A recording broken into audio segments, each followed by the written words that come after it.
계속하여서 열왕기상 지나고 열왕기하를 봅니다. 이 성경의 책 제목 이름처럼 왕들의 이야기입니다. 이제 다 왕들의 이야기만 있는 게 아니고 중간중간에 특별한 인물들이 나타나는데, 우리가 열왕기상 끝부분에 이제 중간 이후로 보면 엘리야 선지자, 가장 위대한 선지자가 나타났고, 이제 그 후계자였던 엘리사 선지자의 이야기가, 그 사건 내용들이 열왕기하 1장부터 쭉 나오기 시작합니다. 그래서 오늘은 이 왕들의 이야기 속에 있는 중요한 엘리사 선지자 이야기, 지금 우리가 몇 주째 계속하는데, 오늘 또 역시 그 엘리사 선지자에 관련된 그 내용을 같이 한번 보겠습니다. 자, 오늘은 이 내용이 무슨 말인가? 오늘 이 내용을 간단하게 말하면, 아람 군사들이 엘리야를 생포하러, 엘리야를 잡으러 북이스라엘로 옵니다. 자, 지금 아람이 어딘가 하면은 전에도 말씀드렸다시피 이스라엘과 경계선을 같이 맞대고 있는 시리아 지역입니다. 그리고 이제 지금의 레바논 지역이 페니키아죠. 그러니까 시리아 지역, 시리아 지역, 아람 지역이 힘이 강성해지면 항상 남쪽으로 이제 그 땅을 차지하려고 내려오는데, 그 남쪽 땅이 바로 북이스라엘입니다. 그래서 아람 왕이 강하면은 땅을 차지하려고 남쪽으로 내려올 때 북이스라엘을 침략하는데, 아마 이 엘리사 선지자 때에 북이스라엘의 왕은 여호람 왕이었고, 아람 왕은 벤하닷 왕이었습니다. 그런데 벤하닷 왕이 이제 땅을 많이 차지하고자 하는 욕심이 있어서 북이스라엘로 종종 많이 쳐들어왔습니다. 그런데 오늘 이제 본문 열왕기하 14장 앞절에 보면은 이런 내용들이 나옵니다. 이제 아람 왕이 군사들을 보내서 북이스라엘을 침략하는데, 전쟁을 시작하고 하는 족족 다 실패를 하게 되는 겁니다.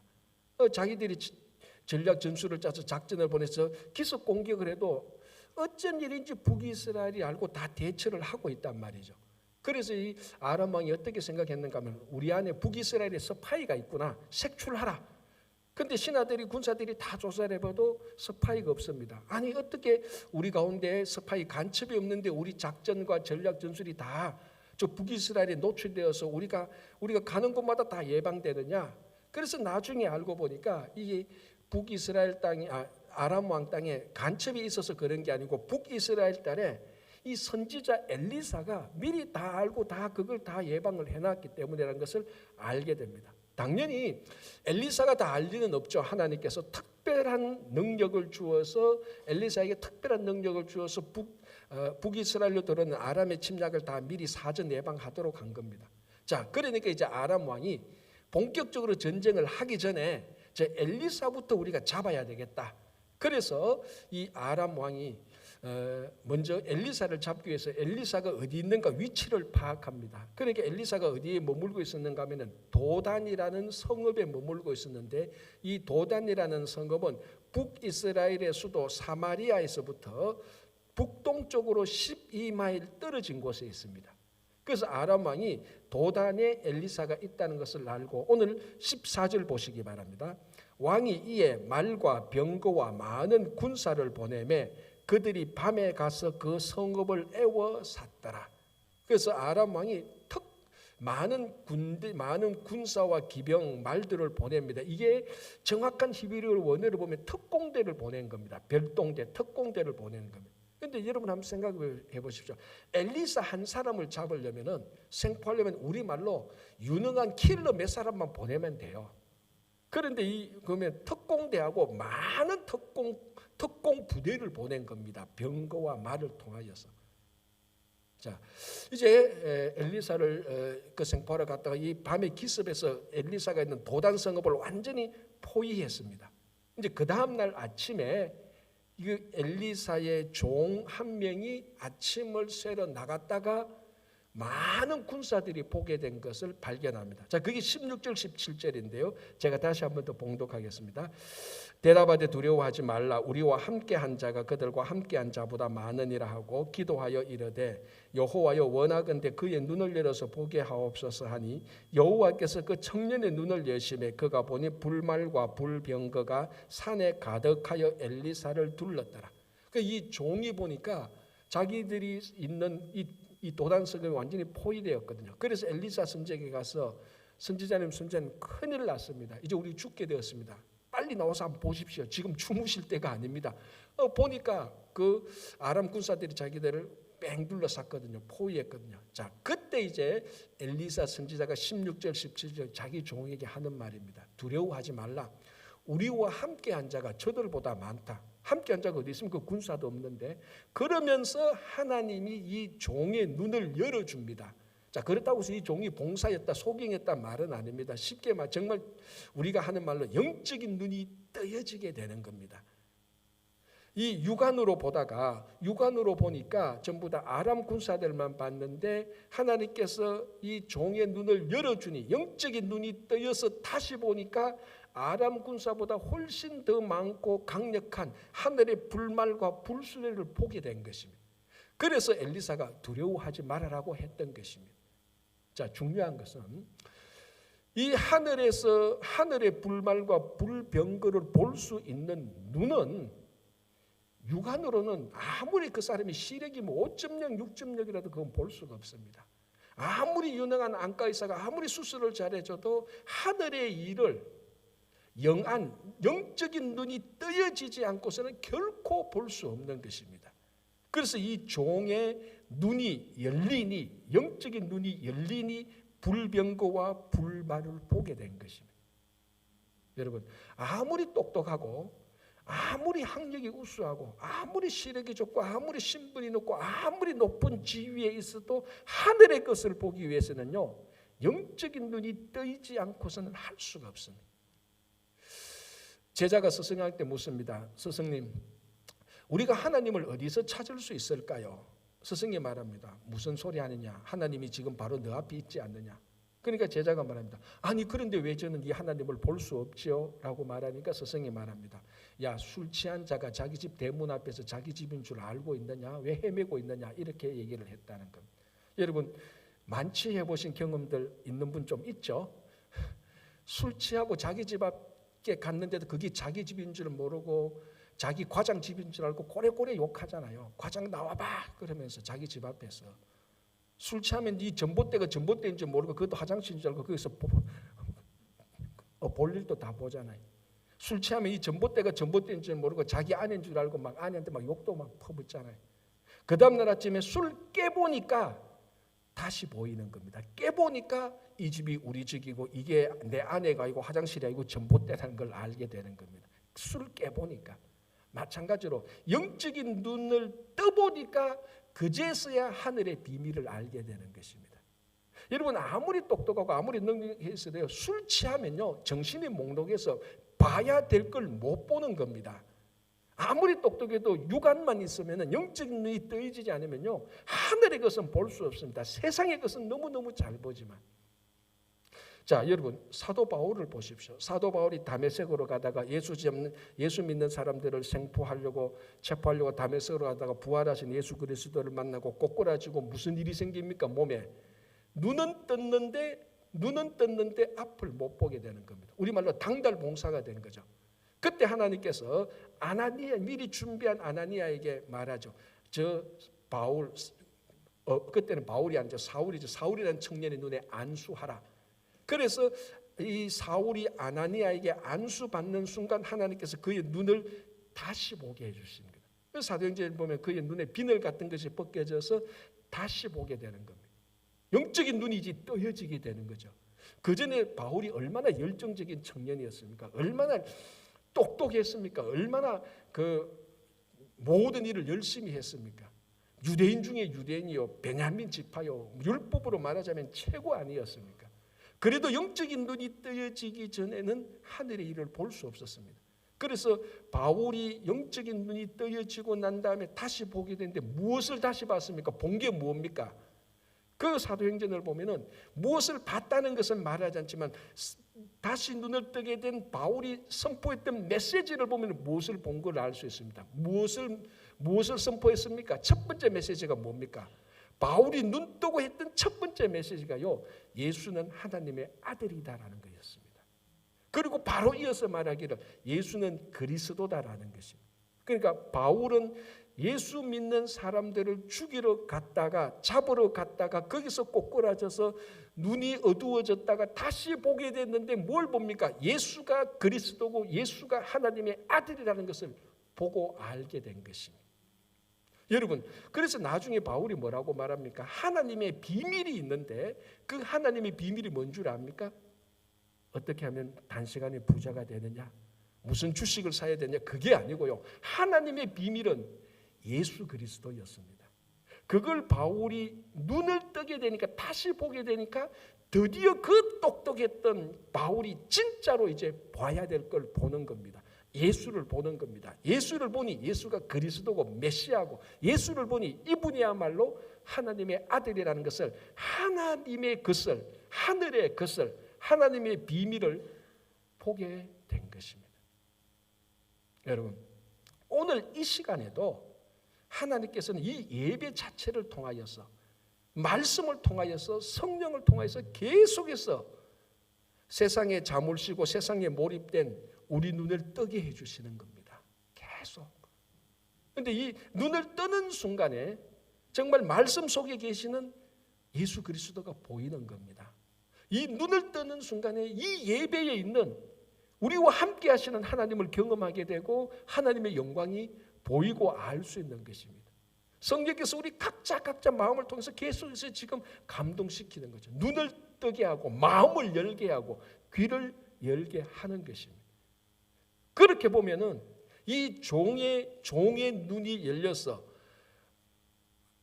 아람 특공대 많은 특공대 군사보다 더 위대한 더 뛰어난 더 많은 하늘의 불말과 불수레를 보듯이 우리 육안으로 볼 때는 우리 문제밖에 보지 못하지만 영적인 눈에 떠있을 때는 이 문제를 해결할 수 있는 그 배후에 훨씬 더 큰 하나님의 능력을 볼 수 있는 겁니다. 그래서 오늘 이 엘리사가 종에게 말합니다. 두려워하지 말라라는 겁니다. 육안의 눈으로 볼 때는 아람의 많은 군사들을 보고 두려워할 수 있겠지만 너희 눈이 떠여서 그 군사들을 넉넉히 물리칠 수 있는 하늘의 불말과 불수레를 볼 때는 두려워할 게 없습니다. 우리들이 늘상 육안으로 볼 때는 이런 문제 저런 걱정 저런 염려가 수도 없이 많습니다. 그러나 눈이 떠있는 순간 그 배후에 있는 하나님의 위대하심과 하나님의 능력을 여러분들이 보시기를 바랍니다. 자, 18절 19절 볼게요. 아람 사람이 엘리사에게 내려오매 엘리사가 여호와께 기도하여 이르되 원하건대 저 무리의 눈을 어둡게 하옵소서 하매 엘리사의 말대로 그들의 눈을 어둡게 하신지라. 엘리사가 그들에게 이르되 이는 그 길이 아니요 이는 그 성읍도 아니니 나를 따라오라. 내가 너희를 인도하여 너희가 찾는 사람에게로 나아가리라 하고 그들을 인도하여 사마리아에 이르니라. 자, 이제는 하나님께서 엘리사의 종의 눈을 어둡게 해주셨는데 이제는 뭔가 하면은 아람 군사들의 눈을 종의 눈을 뜨게 해줬는데 아람 군사의 눈은 반대로 어둡게 하는 겁니다. 자, 이 아람 군사들, 아람 특공대들이 도단성을 딱 둘러쌌습니다. 이제 엘리사를 잡으려고 엘리사에게 오는 겁니다. 포위망을 점점 줄여들죠. 엘리사를 잡으려고 하죠. 그때 무슨 일이 일어났습니까? 하나님께서 이 아람 군사들의 눈을 어둡게 해버렸습니다. 안 보입니다. 자, 그때 엘리사에게 이 사람들에게 갑니다. 당신들이 가려고 하는 길이 이 길도 아니고 이 성읍도 아니다. 나를 따라오너라. 자, 이 군사들은 아무리 특공대라 할지라도 아무리 똑똑하고 능력이 있다 할지라도 안 보이는 사람은요, 보이는 사람들이 끌고 가는 대로 갈 수밖에 없습니다. 그렇잖아요. 여러분들이 아무리 똑똑하고 여러분들이 저보다 인물이 좋고 아무리 똑똑해도 눈이 어두우면 제가 가졌는 대로 올 수밖에 없지 않습니까? 영원한 진리입니다. 자, 엘리사가 여러분 한번 보시면 이렇게 가만 보면 이게 좀 코미디적인 요소가 있어요.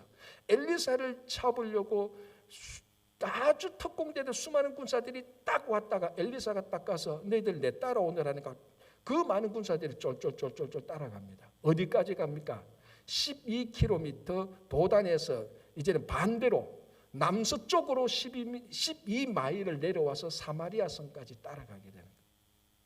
자, 다시 말씀드립니다. 보이지 않는 사람은, 즉 못 보는 사람은 보는 사람의 인도를 받도록 되어 있습니다. 그리고 그 능력은요, 무용지물이 됩니다. 삼손, 구약의 헤라클레스라고 불려지는 삼손, 이 사람이 잘 나가다가 어리석게 데릴라의 유혹과 꾀임에 빠져서 자기 능력의 비밀을 다 말합니다. 그래서 머리카락을 다 잘라게 되고 힘이 없게 되어서 블레셋 군사들에게 잡힙니다. 포로됩니다. 자, 성경 퀴즈. 블레셋 사람들이 삼손을 잡아서 생포에서 제일 먼저 한 게 뭔 줄 아십니까? 무엇입니까? 삼손의 눈을 뺐어요. 눈을 빼고 난 다음에 그제서야 눈을 빼고 난 다음에 삼손을 데리고 맷돌 가는 노예로 부려먹습니다. 왜? 눈을 빼야 삼손 저거 되게 힘 있는데 지금 힘 빠지는 거 맞는데 그래도 우리가 안심하기 위해서는 눈을 빼야 된다. 소경이 돼야 된다. 그래도 혹시나 삼손에게 남아있는 힘이 있다면 저 갑자기 발휘하면 어떻게 돼? 그래도 괜찮아. 눈 빼면 돼. 소경이면 돼. 왜? 눈을 빼면은 아무리 큰 용사라 할지라도 힘을 발휘하지 못합니다. 눈 뜬 사람의 인도함을 받을 수밖에 없지 않습니까? 자, 그러는 가운데 우리가 삼손의 이야기를 보면은 세월이 흘러가면서 삼손의 머리카락이 자라고 삼손의 힘이 점점 커집니다. 그런데 여러분 한번 생각해 보세요. 상식적으로 삼손의 힘의 비밀이 머리카락에 있어서 머리카락을 잘랐는데 머리카락이 다시 길어집니다. 여러분 뭐라고 생각합니까? 삼손이 머리카락이 길어집니다. 저거 잘라야 됩니다라고 말하는 것은 누구나 상식적으로 생각할 수 있는데 그런 일이 일어나지 않아요. 왜 그럴까요? 삼손의 눈을 뺐기 때문에 긴장 다 풀렸거든요. 야, 우리 삼손 눈 빼서 이제 삼손 소경이야. 삼손은 앞으로부터 몇 배 힘을 발휘한다 그래도 필요 없어. 눈 뺐어. 눈 빼면은 아무 힘을 발휘하지 못하는 것은 망고의 상식입니다. 눈 뜬 사람이 인도하는 대로 갈 수밖에 없습니다. 그러나 삼손의 힘이 자랐을 때 그럼에도 불구하고 삼손의 눈은 뜨이지 않았습니다. 그래서 삼손이 어떡합니까? 마지막에 어떡합니까? 자기 옆에 있는 소년에게 말합니다. 속삭이겠죠. 얘야, 내 부탁을 하나 들어다오. 내가 앞이 안 보이는데 나를 끌어서 기둥에 이 건물에 기둥 있는 대로 나를 좀 인도해달라. 그래서 이 소년이 삼손을 이끌고 삼손을 인도해서 기둥 있는 대로 데리고 갑니다. 또 보십시오. 눈 뜬 사람이 눈 소경을 인도합니다. 그제서야 그 기둥을 만져보고 힘을 발휘해서 기둥을 무너뜨리고 집을 무너뜨려서 그 블레셋 군사들을 다 죽이지 않습니다. 제가 오래전에 봤던 무협지 영화에 이런 장면이 기억납니다. 뭐 제목도 모르고 아무것도 모르는데 이런 장면이 있어요. 강호를 점령한 최고 무사가 있습니다. 이 사람은요, 장풍 하나 발리하면 산이 부서지고 막 그래요. 중국 사람들 풍이 세잖아요. 근데 이 강호의 무사가 뭐 힘이 너무 세니까 최고의 무사니까 그 적들이 힘으로는 안 되니까 강교한 수를 써서 눈에 독을 넣어서 소경으로 만들어버립니다. 강호 최고의 무사가 소경이 되니까 적들이 공격하니까 막 위험하고 이길 수가 없습니다. 그래서 어떻게 도피하고 도망해서 조그만 시골에 숨어서 지냅니다. 그 조그만 시골에 지내면서 한 10살 정도 되는 어린 소녀를 만나서 친구가 됩니다. 그런데 그 장면이 아직도 기억나는요. 그 강호 최고의 무사가 소경이 되니까 어린 소녀, 가장 미약한 어린 소녀가 손잡고 끌고 가니까 그 손에 끌려서 다니더라는 거예요. 뭐 상식 아닙니까? 자, 제가 무슨 말을 하려고 하는가 하면요.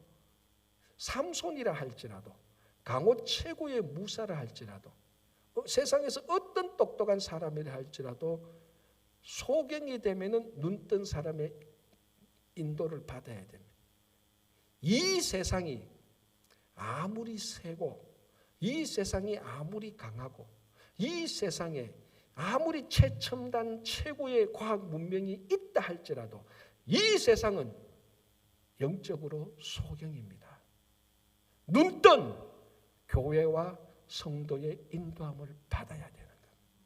세상이 아무리 똑똑하다 할지라도 하나님 나라에 대해서 하나님에 대해서는 예수 그리스도에 대해서는 모르는 사람들입니다. 그게 세상 아닙니까?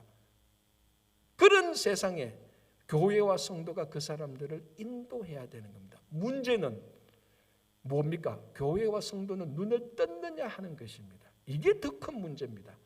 세상이 힘이 있냐, 세상이 과학이 발달했냐, 달에 가느냐, 화성에 가느냐, 목성에 가느냐, 그거는 두 번째로 중요합니다. 어차피 세상은 영적 소경입니다.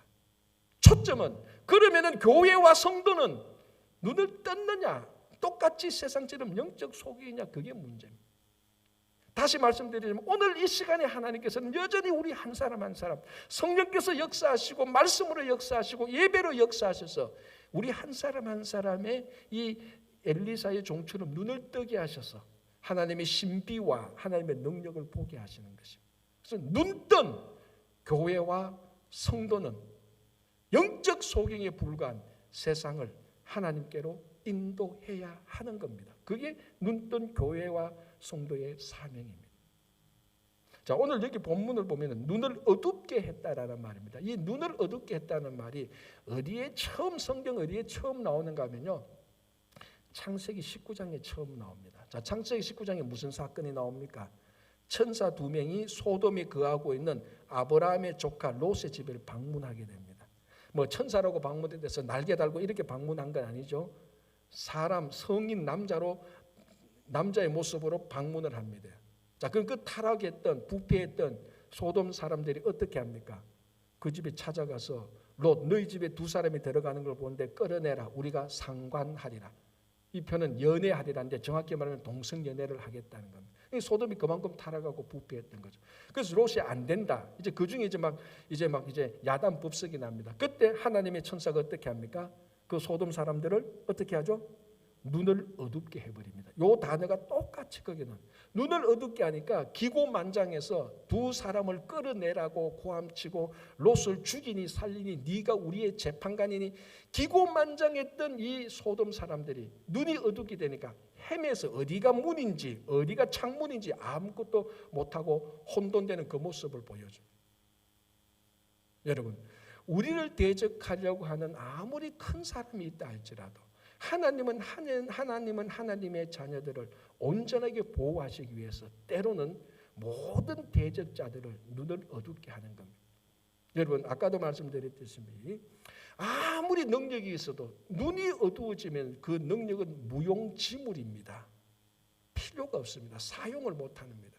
골리앗이 아무리 힘이 있어도 만약에 골리앗이 눈이 어두웠다면 누가 골리앗을 겁내하겠습니까? 아무도 겁내지 않습니다. 하나님께서는 사랑하시는 자녀들을 보호하기 위해서 우리들을 대적하는 모든 세상의 대적자들을 하나님께서는 이 아람 특공대 군사들을 눈을 어둡게 하신 것처럼 소돔 사람들의 눈을 어둡게 하신 것처럼 우리의 대적들을 어둡게 해서 우리를 지켜주시는 겁니다. 그래서 문제는 세상이 아무리 위대하고 우리가 연약하냐 그게 문제가 아닙니다. 우리가 힘이 없고 우리는 미천하고 세상은 뛰어나구나 그게 문제가 아닙니다. 문제는 우리가 눈을 뜨고 있는 것입니다. 그때 영적 소경인 세상을 우리가 인도할 수 있는 것입니다. 자, 20절 볼게요. 이렇게 되어 있습니다.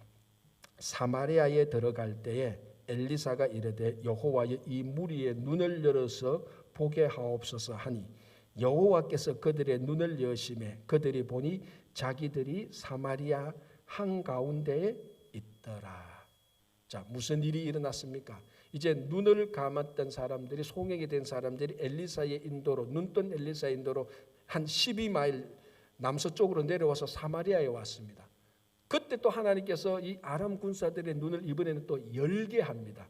눈을 열어보니 웬걸 자기가 엘리사가 있는 도단성을 포위했던 자들이 눈을 감았다가 눈을 열어보니 사마리아 한가운데 들어와서 자기들이 포위되었습니다.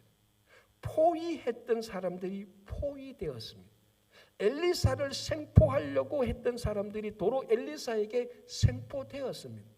역전이 일어난 겁니다. 완전히 뒤바뀌게 된 겁니다.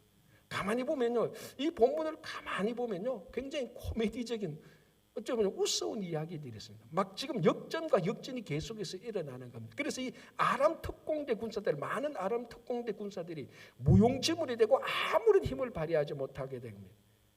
자, 우리 성경을 보면은 이런 역전된 일들, 반전된 일들이 굉장히 많이 나오는데요. 성경에서 가장 위대한 역전의 결정체는 예수 그리스도입니다. 하늘의 가장 높은, 이 우주의 가장 높은 곳에 계시던 분이 말구유, 미천한 말구유에 오셨다가 가장 저주받은 십자가에 달려 돌아가셨다가 다시 부활해서 가장 위대하고 존귀하게 되는 겁니다. 전부 다 역전의 역전을 일으키는데 하나님께서 하시는 모든 역전의 끝은 하나님께 영광이고 우리를 살리고 보호하는 것입니다. 모든 역전의 끝은. 그래서 우리 초대 교부들, 그러면 1세기, 2세기, 3세기, 4세기 때 활동했던 많은 우리 신앙의 선배들이 이 예수님의 이 역전에 대해서 많은 연구를 했는데요. 이 4세기 동방 최고의 신학자로 불리는 나치안주의 그레고리우스라는 사람이요, 예수님의 역전에 대해서 이렇게 기록을 남겼는데 제가 발췌해서 약간만 좀 읽어드릴게요. 그는 이제 예수님에 대해서 말합니다. 그는 굶주렸지만 수천 명을 먹이셨다. 그는 목말라 했지만 누구든지 목마르거든 내게로 와서 마시라 하셨다. 그는 기도하지만 기도를 들으신다. 그는 눈물을 흘리지만 눈물을 그치게 하신다. 그는 은 30에 팔렸지만 고귀한 핏값으로 세상을 구원하셨다. 어린 양으로 도살장으로 끌려가지만 그는 온 인류의 목자가 되신다. 어린 양이신 그는 사람의 말을 못하지만 그는 그 자신이 하나님의 말씀이시다. 그는 썰get한 포도주를 마시지만 물로 달콤한 포도주를 만드신다.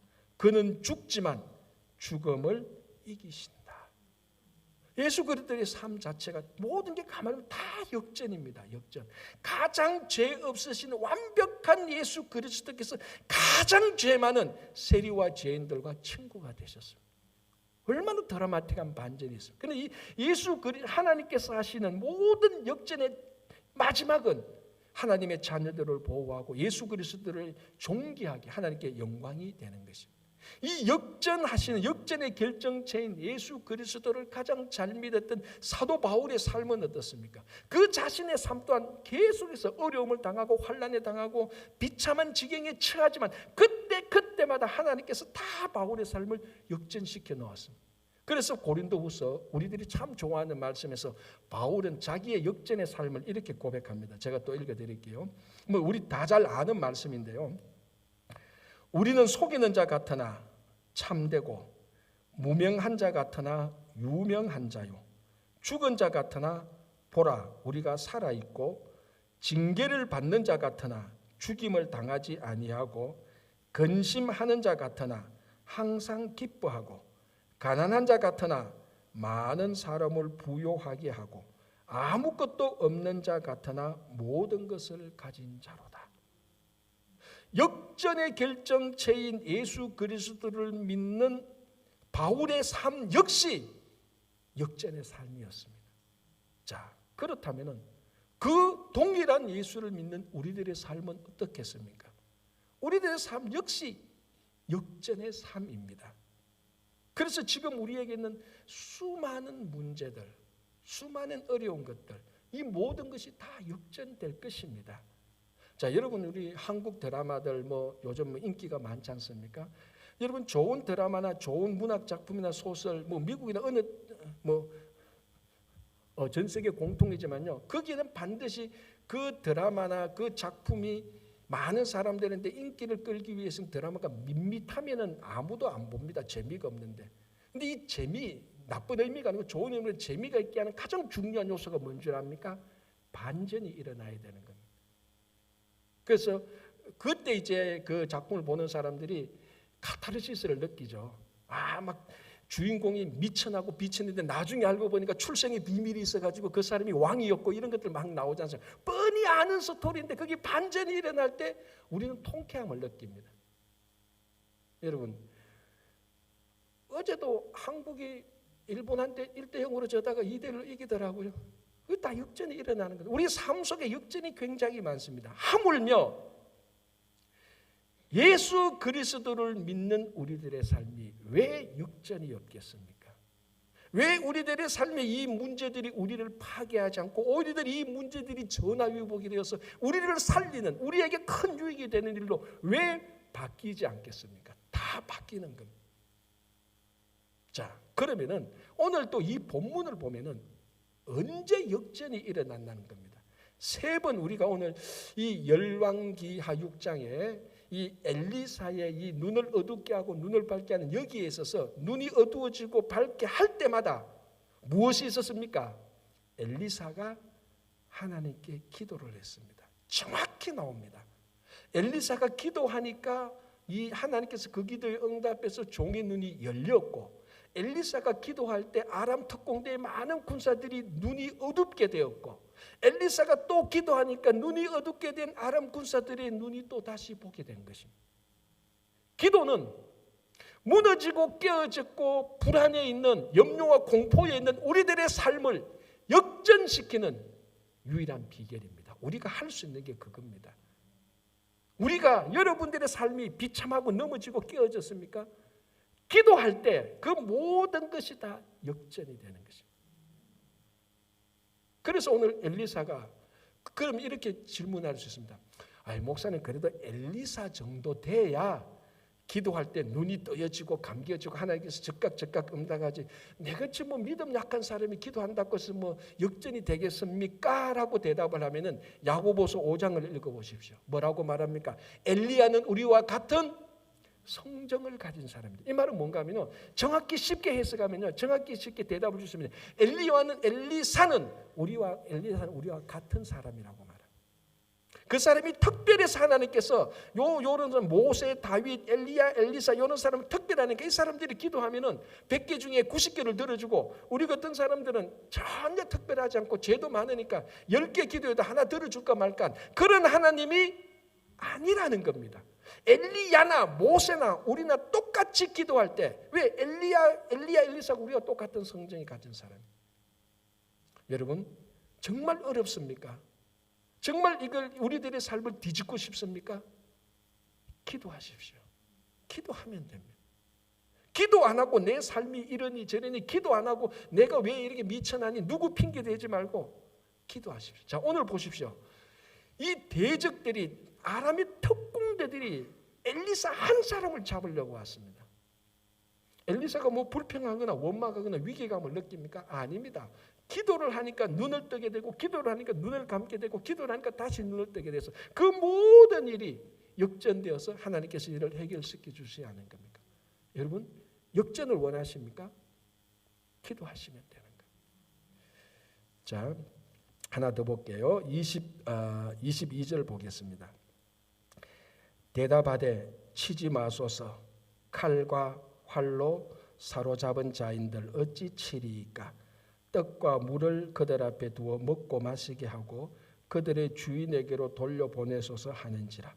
왕이 위하여 음식을 많이 베풀고 그들이 먹고 마시며 놓아 보내니 그들이 그들의 주인에게로 돌아가니라.